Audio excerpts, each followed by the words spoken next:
Magandang umaga po sa inyong lahat dyan mga kababayan. Gising lang natin. Pukang suga. So pupunta, tawagin ko ngayon si Nanay Lorna mga kababayan. Para ma-sure, tanungin ko po kung saan talaga nagpunta si Ninita. Kung meron bang pinuntahan na kamag-anak niya o lumayas ba talaga? Kinuha ba talaga ng may nagkuha ba sa kanya? At tanungin ko si nanay kung ano yung plano niya ngayon. So ayun mga kababayan, papuntahin muna natin si Nanay Lorna dito sa bahay. Magandang umaga sa inyo lahat mga kababayan. So dito na po si Nanay Lorna. So kakagising na natin mga kababayan. Medyo na-late yung gising kasi gabi kami nakauwi tapos nabasa kami sa ulan. So ngayon mga kababayan, tanungin natin si Nanay Lorna kung saan talaga si Ninita. Saan siya nagpunta? Saan pa nagpunta si Ninita na nung araw? Kailan yung hindi na umuwi siya? Araw ng Mga Sabado man to na Sabado. naitabog yun si Ninita na wakauli. wa gyud nakauli. Mao gyud sir na ako pang diri migikan kanang mo tambong mi sa IPD. Kay gusto man ang mga tao giumbita sa ako kay para makasayaw. Nagkuyog mi, nakakita gyud si Ma'am Aya, nagbaklay mi pa 24. Abot mi dito sa 24 na ako gani na daghan ang mga tao. Ayun po ang si Dundon na pa-attendan ang tao. Nag-attendan ko. Si Ninita, pagkatapos nag-attendan ko sa mga tanan ang mga tao, gipasayaw na ko po, sir. Si Ninita, nananglira ni Ninita si Juanita. Ingon siya, ate, kanang muadto ko sa Lukadam. Mingaw na ko gid kibubong akong atong igsuon. Ingon si Juanita, ngano man naglakaw ka, nagsayaw pas mama. Ingon siya, muli ra ko unya. Na, adto na po si Ninita, lakaw na. Nagbaklay. Hindi ka pinagpaalaman? Huwag yun, nagpananglid sa ako si Ninita, kay yun man po siya. Juanita lang? O, Juanita lang gipanangliran na maadto ko dito. Na, huwag ko yun, naghandong po siya na mulayas po si Ninita, kay huwag may yung gamit, nagkanaragisuot po nila. Pagkatapos, gahapon na nawag ko dito, na nanay dato nagtubag sa ako kay dato na gani basta mga dato di nagyud mo mamaritis ang dato. Nag-ingon pud siya, nagtawag sa RDO nga si Ninita abot diri sa Salukadang na anay taga-Talaingod na gikasat pud nila na pakuha pud si Ninita diya sa sa Barangay Mapula. Nag-ingon siya, Ninita na anak dito na ka sa Barangay Mapula muhulat kay diri ko pa sa Sagingan. Sa Sagingan na pero lalaki taga sa Talaingod to. Ingon po siya ang nanawag gapon sa ako basig tinuod. Ay sininita, pagkatapos na naay katawag po nila, naay po ang asawang bubong nakabantay. Asawang bubong kay namay ang anak, managid nakabantay, lakaw na gid sininita. Abot sa Salukadang, nanay po nangutan ang iyang uyuan, asamang ka naggikan na nganuman magbaklay ka na ikaw ra isa. Ingon man, katawag gid sininita. Agi na gud si Ninita. Dito nas ubos na ana po nang utana kaingon po siya dito adto tus Barangay Mapula. Ngano man nagbaklay ka ikaw ra mo isa. Basig maripang ka diri sa dalan. Katawara po si Ninita. Na dito na sa barangay nagahapon aw karon sa buntag nagistorya na gyud si anan sa ako kay nagadto sa lawyer kanang Sabado. Naay gipalit po diya dito sa lawyer. Agi nagabot si si anan dito sa Barangay Mapula. Naas Ninita, nakita po si Ninita. Ingon po, may gid nimong nakita, gipasakay ni mong motor. Nausahan si Ninita? Nagsigig tawag-tawag dito sa naay Bikirian. Dito po si Ninita naglingkod sa Bikirian. So ang panangin ni Ninita, nga adto siya kay Bubong? O, maadto kang Bubong. Maugyod na, wako gyud nagkuan kay amin ako gyud kay ingon man kini Juanita naguli ra pud sa hapon na magsingit kung naay motor. Tapos, kung Sabado to siya? O, Sabado. Kanang wala ka gyud siya.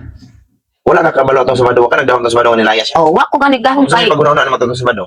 Kanang kuyog lang sa ako dito. Di ba? Katong wala na siya, kininguli mo ato, naagian taman mo ato, nasakay mo, bisa mo tikap. O, akong pag una-una po, sir, kanang nag-atang ako gid sa imuha akong pasakay si Juanita, si Aya. Akong una-una, na po dito Bubong. Nawa ko ganing isulti sa imuha, kay mo ato man kibubong. So, sininita pala mga kababayan, noong Sabado, kasi si nanay, pumunta ng kilometer 24, dahil sa mayroong okasyon. Ano ni Kayla yun? Kanang IPD. Oo. IPD. Tapos Kayla, visitors naman po si Kayla dito sa eskwelahan. O kana pud akong gitambungan Eskwelahan niya. duha pud pero akong giunan pud gitambong ang kuan ni Kayla. Oo, Kayla. Kay alas 10 pa nagsugod ang IPD. So, mayroong umatin si nanay sa ano ni Kayla doon. So, kanyang pag-aaral ni Kayla ba? Di ba nag-eskwela si Kayla, di ba? O nag-eskwela na des Kayla. Oo. Di Ang di doon sa mga eskwela, yapon to? diri pa eskwela pud sir. Di hatagan ng bag. Oh, merong inatinan si nanay. Tapos, umatin din sila ng IPD. So, silang lahat ang pumunta doon, mga kabayan, no? Kasama si Ninita. Baklay ni. Oh, naglakad sila papunta doon. Pagkatapos, nag-perform si Nanay Lorna, sumayaw siya doon dahil IPD po. So, si Ninita daw ay nagpaalam kay Juanita nang sabi ay pupunta doon sa kanilang kapatid na si Bubong. So, hindi nagpaalam kay Nanay, kay Juanita lang nagpaalam na mamasyal muna doon sa kanilang kapatid doon sa Lukadang, sa kanyang kuya, no, kay Bubong. Kaya pala nung nadaanan ko si Nanay Lorna, wala si Ninita, hindi si Mama, akala ko dito lang.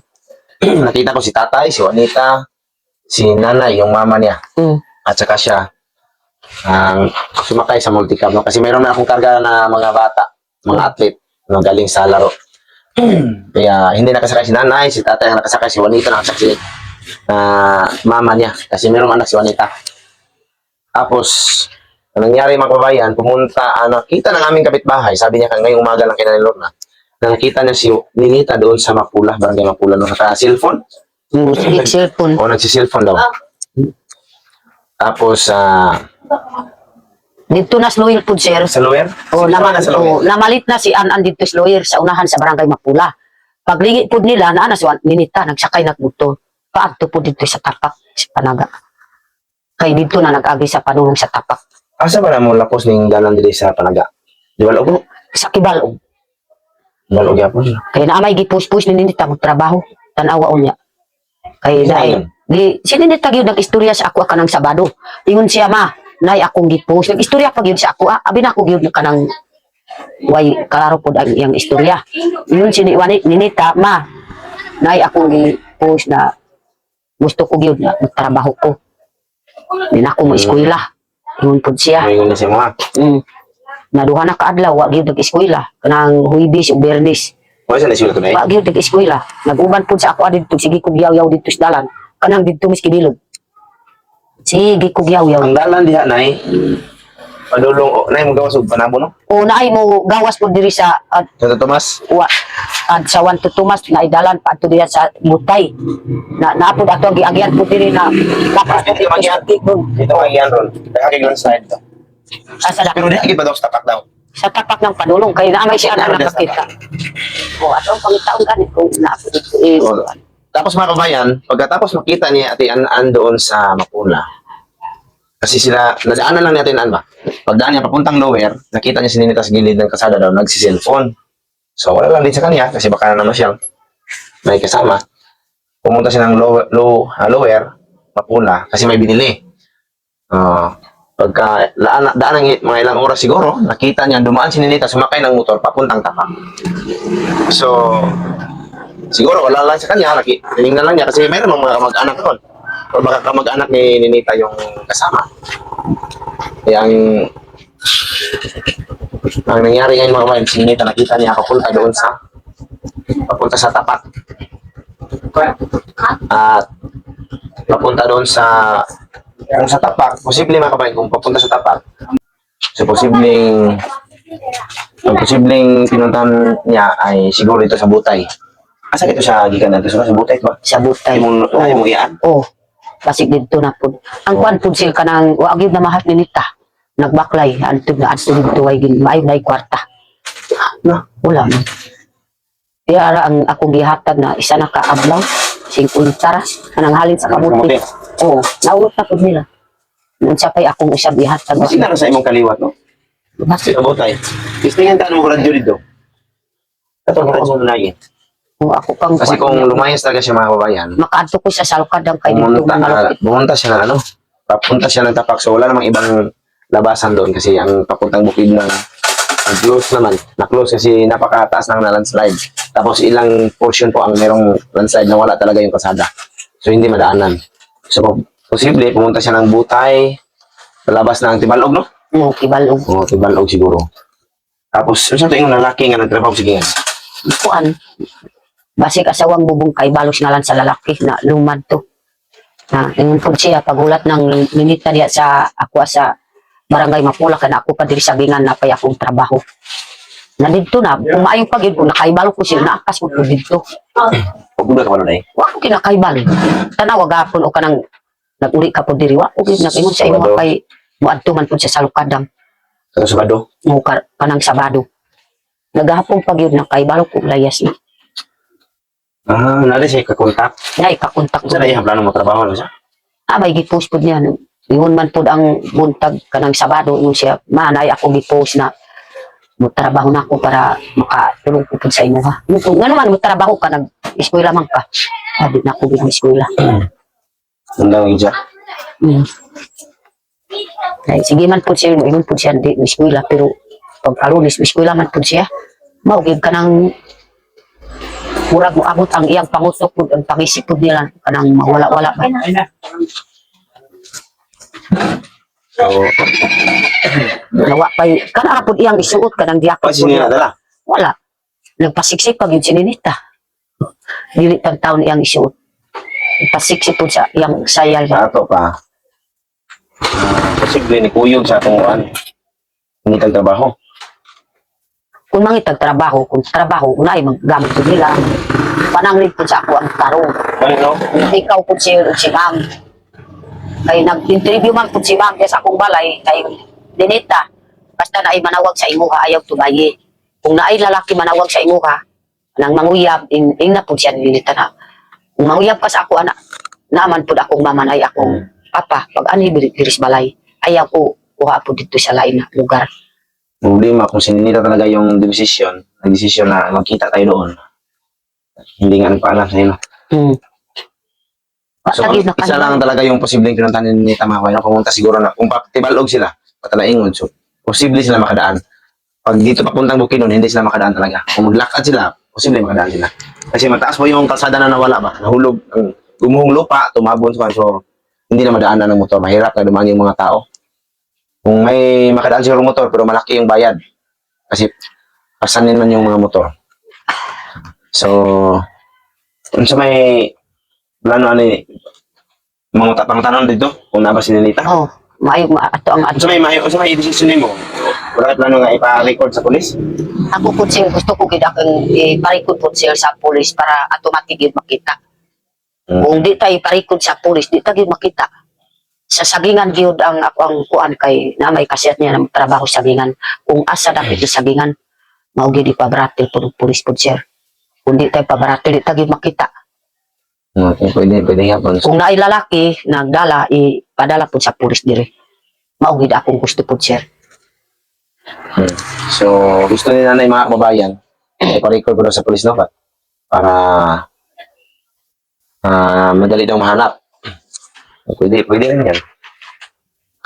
Tapos, tanungin natin, hindi pumunta si mga sa inyo kanina? Wala pa. Wala pa. Baka mayroon siyang Ako lang nalaman na ba? ako dito.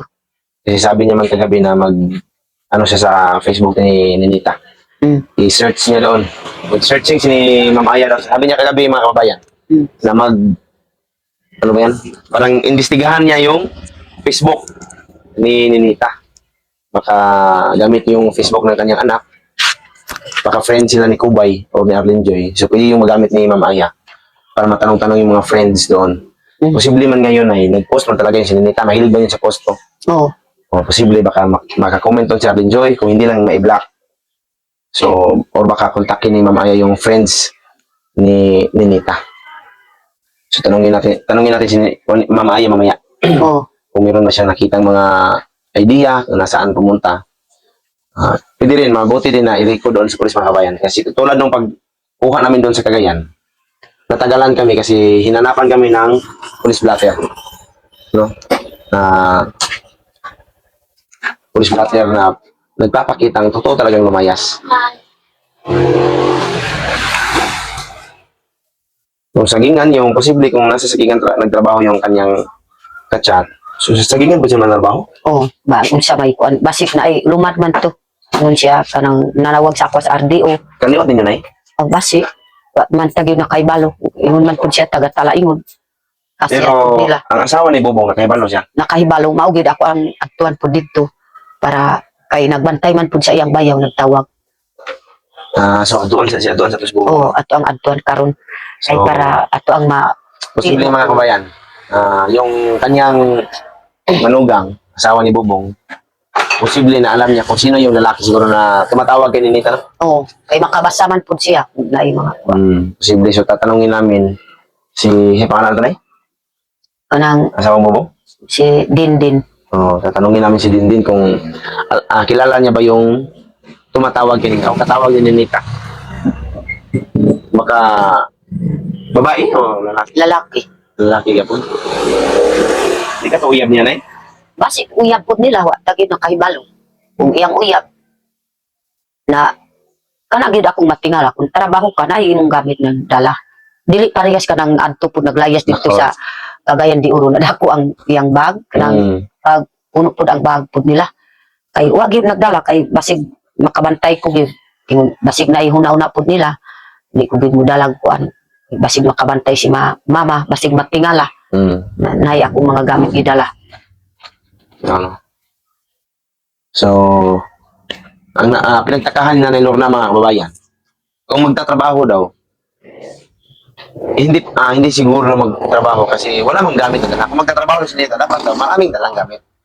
Pero ang dala lang ni Nita yung ano lang, yung kanyang damit lang na suot. Kaya nandito si nanay kung magtatrabaho ba talaga, ano ba talaga yung plano niya, bakit siya umalis. Kasi wala mang dalang gamit yun. Dala, o sa may dala to? Kana nagbag pud gamay kan yang pagwapa. Kana gipalit pud nimo sir. Katong Si pambo? ma'am o. Kana ra mo siyon sa iyang bag. Sa ato pa, pati yung ilis-ilis ron. Wa gid ilis-ilis kung asa na pud nagkuan pud ng way kalarong taw. Nag-abot na pud ang iyang kuan So, kalimot. ang unahon naging mo nanay, magpa-record na sa polis. Oh. Iparikod pud sir para makita gid sa minta. Tapos, punta na ato si Mama Aya niya na ha. Tapos na puntahan mo si Mama Aya, tanungin mo kung ano yung nakikita niya sa Facebook or meron ba siyang nakuhang idea kung saan pumunta si Ninita, no? Oh, So, unamahaw na ka? Ikaw na katuna? di ko ganahan ka sir. Naman. Lain pud akong kunaw na gid kininita. Isa ka gabi pud kanang Sabado gid sir, wa mi gid nakatulog bisag si mama. Si ginigyaw-yaw bahin kang nilita. Kung akong bana sige gihilak. Hilak pud siya kay kanang makuan pud niya babalaka kay kanang kung sige man mo baklay kay naaman pud ang mga tawo na dautan. Nag-istoryahan si Ninita. Pagkatapos ihilaktan pud nila patayon na. Mao gid ang mga unaw na gid. Posible yun. Lagi ko mang sinasabihan si Ninita ng ganyan na maraming mga nangyayari na estudyante pinagsamantalahan pagkatapos pinatay kaya huwag ka talagang aalis. Pero ngayon umalis pa rin. So, saan kaya hahanapin? So, yun na lang. Gawin na yun. Pa-record sa polis. Tanungin yung asawa ni Bubong kung kilala ba niya yung lalaki. So, yun mga kababayan, no? So, yun yung gagawin namin ngayon ni Lorna. Tapos, puntahan mo si Mama Aya, ha? Tanungin mo doon si Mama Aya kung ano yung nakita niya sa Facebook ni Ninita. Lumayas ba? Nagtrabaho ba? O sumama sa lalaki? Lakaw po. So, yun lang mga kababayan. So, maraming salamat sa inyong lahat sa suporta ninyo. Hanggang dito lang yung video namin mga kababayan. Bye-bye. Bye. I love you.